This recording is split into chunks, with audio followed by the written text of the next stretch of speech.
Amanda from Pontes Books, here with some more information about Chapter 5 of The Prince and the Pauper. Today we're looking at another historical tidbit, and today's historical tidbit has to do with the Duke of Norfolk.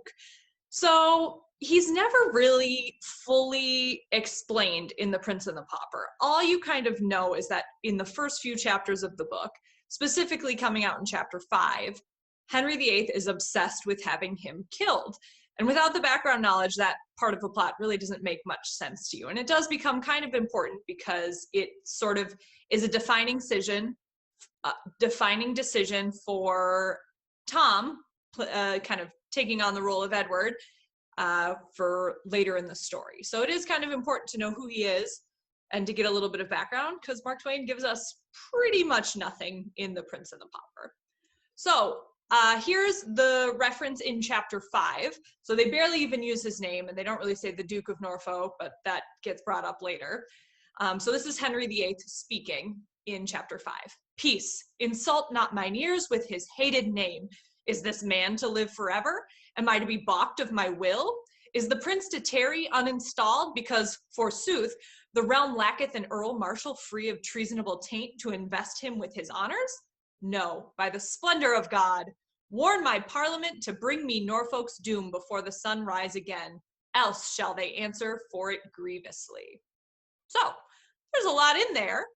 Typically, you find the more complicated parts of The Prince and the Pauper are when there's dialogue, because Mark Twain is imitating this sort of Tudor English that they spoke, which for us nowadays is sometimes hard to understand. But basically what it's saying is he's ranting. One of his aides was talking to him about how Edward, who he thinks is Edward, it's actually Tom, can't go through these official ceremonies to start his princely duties because the person who's in charge of doing that, the Duke of Norfolk, is actually in the Tower awaiting his execution because he's been accused of treason. And so Henry VIII goes on this big rant about, like, why is it my prince's fault that I can't have a person in this position who can't commit treason? Like, should he have to sit here and wait just because the Duke of Norfolk, made his mistake? And he's like, no, I want him killed. Have him, tell me that he is going to be dead before the sun rises. Go do it now. So that kind of continues for the next few chapters. Like I said, this becomes pretty important for the next few chapters of the book. So who was the Duke of Norfolk?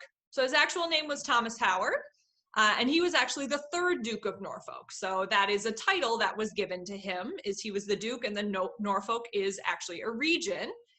And he became the Lord High Admiral in 1513. So that means he's actually the head of the Royal Navy, and it gives him a pretty important role in terms of kind of dealing with English monarchs at the time.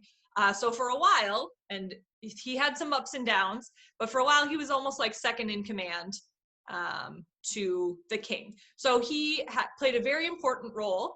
And also he was the uncle of Anne Boleyn, who was Henry VIII's second wife, and also the uncle of Catherine Howard, who was Henry VIII's fifth wife.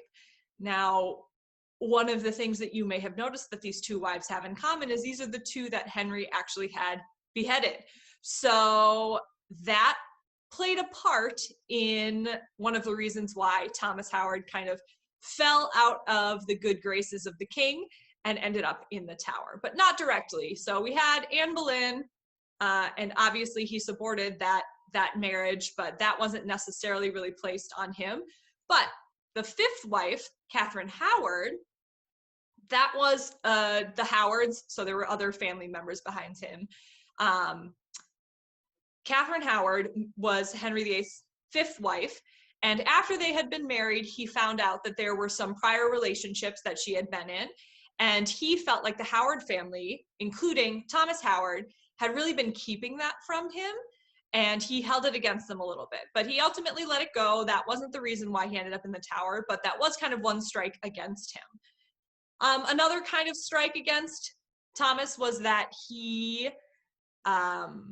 was pretty conservative in his religion. Henry VIII was really pushing to keep England toward the Church of England and to not flip back into Catholicism. And he was a little bit more hesitant about that. But ultimately, the straw that broke the camel's back was his son, who is Henry Howard, and who was the Earl of Surrey, actually ended up committing treason. It was kind of this complicated situation where he took this coat of arms, you know, or this kind of this arms symbol from a prior monarch and claimed it as his own. And it was kind of a slap in the face to Henry, and Henry meaning Henry VIII. And so he ultimately ended up getting accused of treason, as did his father Thomas, because they believed that they were working on it together. So both he and his son were sent to the Tower for that. His son was actually ended up being killed, but Thomas ended up staying in the Tower throughout all of Edward VI's reign. So that was after Henry VIII had passed away. He was sitting in the Tower, and throughout the entire time of King Edward VI's reign, which was pretty short, but then was ultimately released by Queen Mary in 1553. Now that differs a little bit from what happens in The Prince and the Pauper, and without any spoilers, because I haven't technically gotten to that part yet in my little recap that I'm going through with these different chapter videos. I don't want to spoil anything, but that is different from what actually happens in the story. But in real life, after he was set free from the Tower from Mary, he actually had a lot of his titles reinstated, became a duke again, and didn't die under the hands of the royals. So hopefully that helps the story make a little more sense when we're talking about the Duke of Norfolk. And have a good rest of your day.